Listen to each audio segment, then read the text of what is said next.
All right. Thumbs up if you can see my screen. Yeah, I see thumbs ups. So we went through Mad's kit.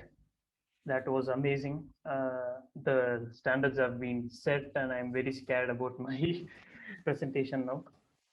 So, good morning to all of you. As introduced, I am Arun, and I am Shelter Support Fellow for MAD Chennai this year. I am here to set context for where we are as a city and our journey till now before the other great speakers after me get on to the core part of today's City Circle call. So let me first start by requesting you all to pat yourself on your backs. Not only have we survived the pandemic, but we have also stepped up to make a difference. You have chosen to be there for the kids consistently, and you have attended recruitment workshops, multiple trainings, taking class all week on week, week after week. Well, we will get to these positive things after this in a short while. The journey to this place was not at all easy, and it is still very tough. Last 1 year has been very difficult for all of us. We were stuck in homes, we lost loved ones, we were dealing with mental health issues, and much more. MAD as an organization also struggled. Usually, in the yesteryears, we had been operating on ground. We would gather in CCAs during weekends.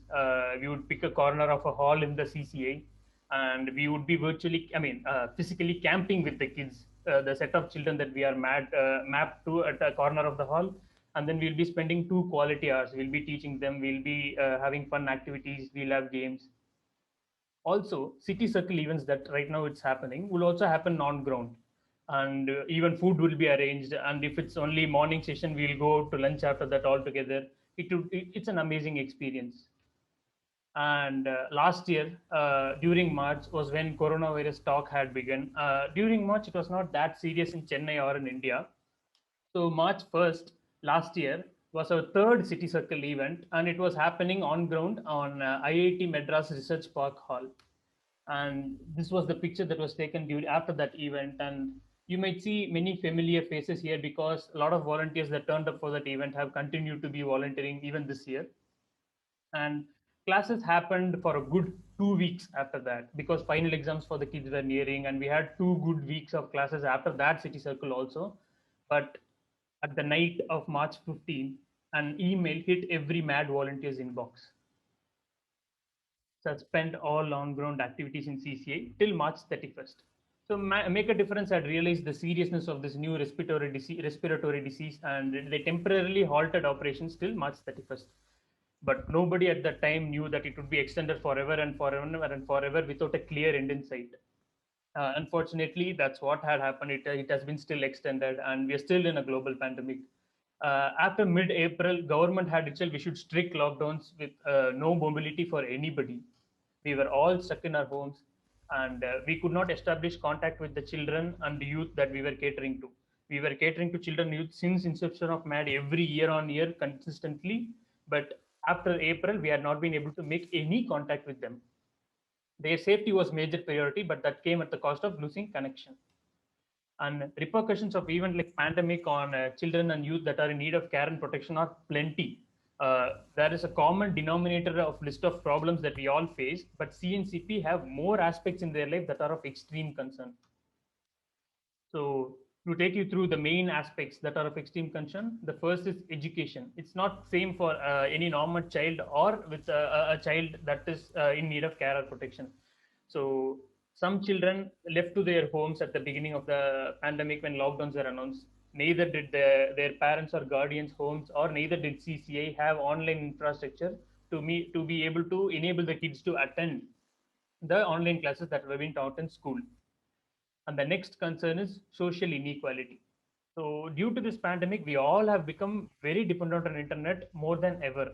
And due to this lack of online infrastructure, the CNCP kids miss out on a lot of online activities because of their social status from pre-pandemic time. And that now worsens, and the inequality gap widens much more because of the pandemic. And malnutrition and physical health. So this has been the major concern. So every CCA that we operated on were mostly running only on donations, and they were on survival crisis during this pandemic.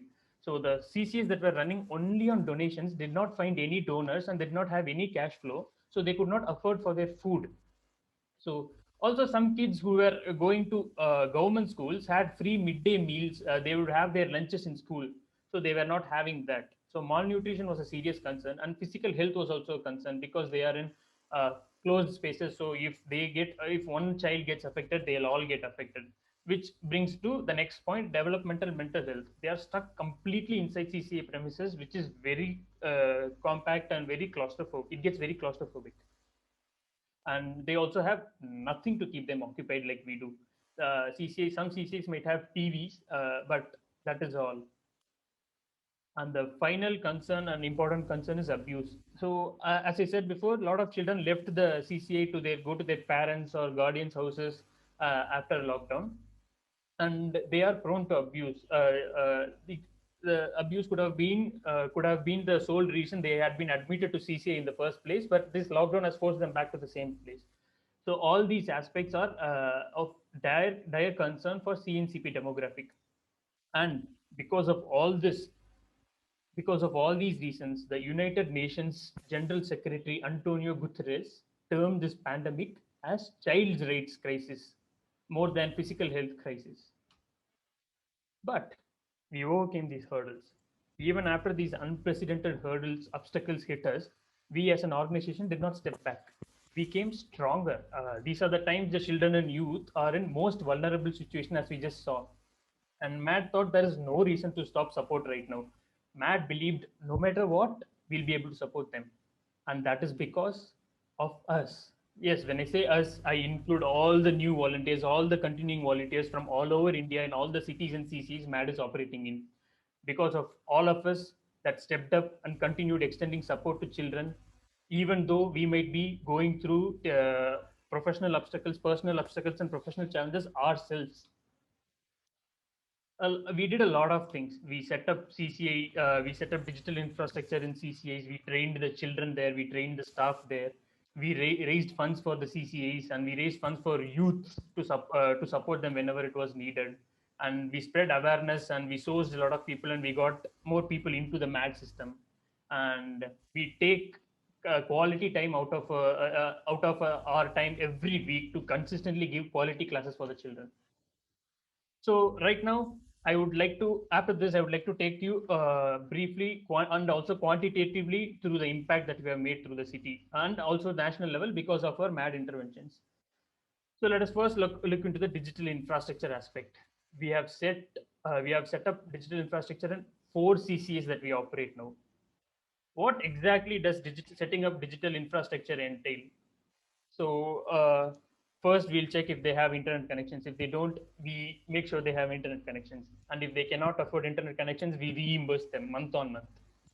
And next, we check if they have enough powerful routers that can support them at an institutional capacity. In your house, one router, having a router is enough. But if you're running an institution, if there are many devices that needs to be connected and run, so we need to make sure they have routers set up at institutional capacity in many halls.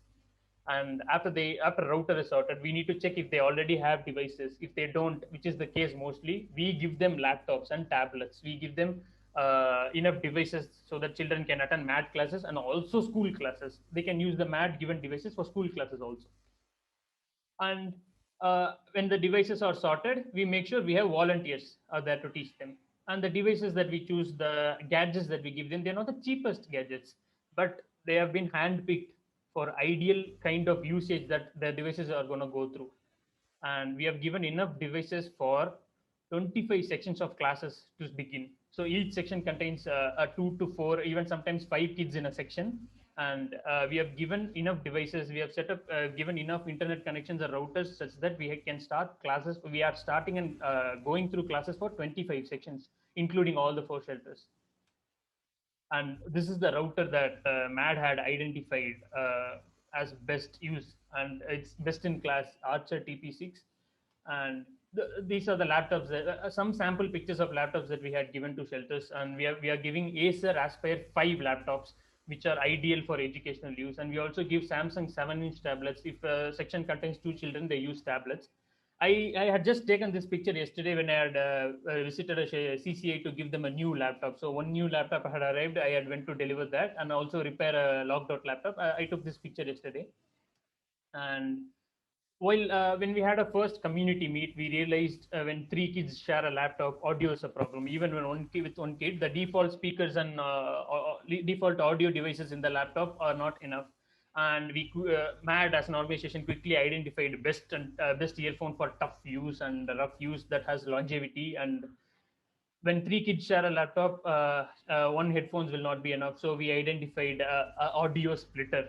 All this was quickly arranged, and in next week's class, all this was made available. And the red version of audio splitter went out of stock, and I strongly believe Mad was the responsible person for this. We had ordered in bulk, and we had given out to CCS like this. So children after classes, they'll put their earphones in pouch responsibly. They'll keep it. They'll keep the splitters, and it's all very neat.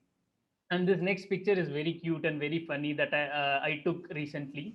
A router malfunctioned, and since it was on warranty, we got it replaced.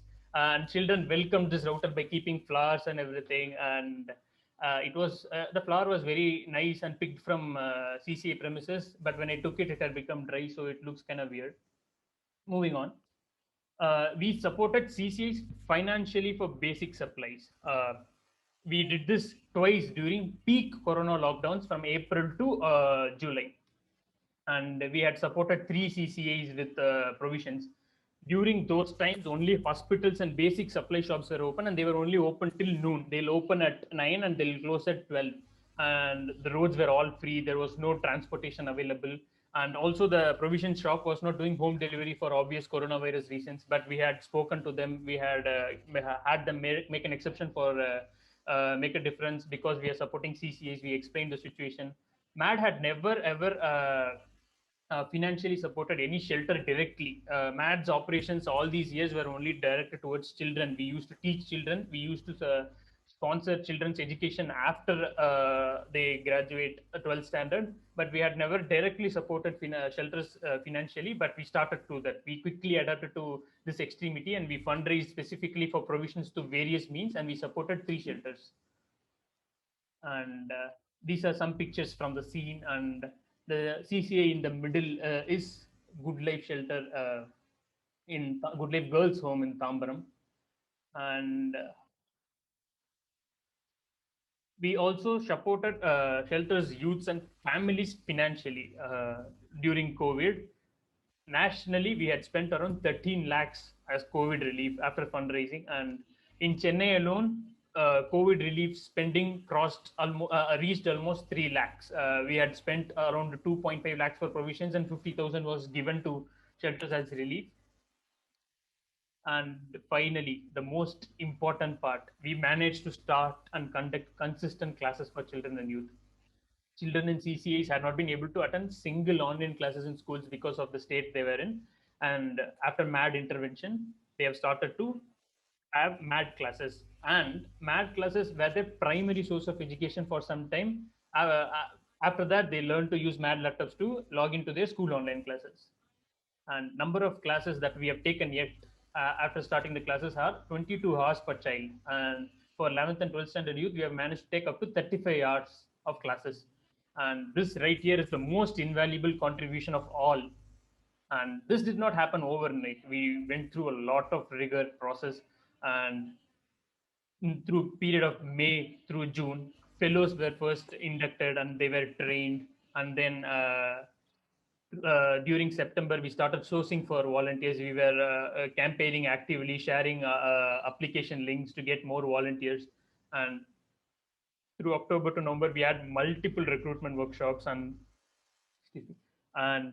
also through October to December, we were coordinating with CCAs to set up their internet, to know their physical architecture, to know where to keep routers. And we also drafted MOUs. We got them signed. And after November, we had volunteer onboarding and training in December. We had multiple rounds of it for multiple recruitment workshops.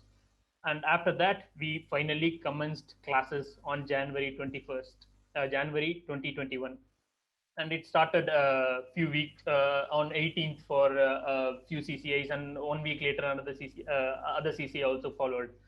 And although we have reached here, there are still multiple challenges consistently with internet connectivity in classes, but we are determined to solve that problem. I would like to conclude my part of this presentation by just showing you this video. Our efforts have enabled many children and is still enabling many children. One such child is Amudan. This is his mad class notebook that I had gotten to see yesterday when as I said, when I went to deliver the laptop. And he is in foundational program. I don't know if the Amudan's teachers are here, and he's the best child. He's very nice and very sweet, and he's also very responsible. Can you all see my screen? I'll just optimize screen share. Okay, that's not possible, but I hope this doesn't stuck. Okay, so this is his mad class notes, and he's a very sweet and responsible child. So he has a notebook set, and he writes date and day in every page of his journal. So they've learned about relation words, spatial words, unscrambling shapes.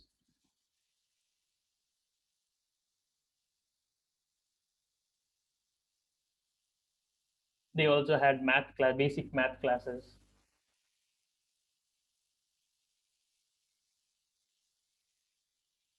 So 27-2 is yesterday's class. So he took 2 pages of notes yesterday's class. I personally find this very inspiring. If not for us, if we hadn't turned up, there would be a mad class note. There wouldn't be so much of developmental activity that has happened in a child's life. And this is not just one child. We do that for every child. And this journal would have been empty if not for us. And also the developmental resources that the child would have been exposed to would have been nil if not for us. So I would like all of you to keep this in mind when you go through the next part of the presentations. And thank you.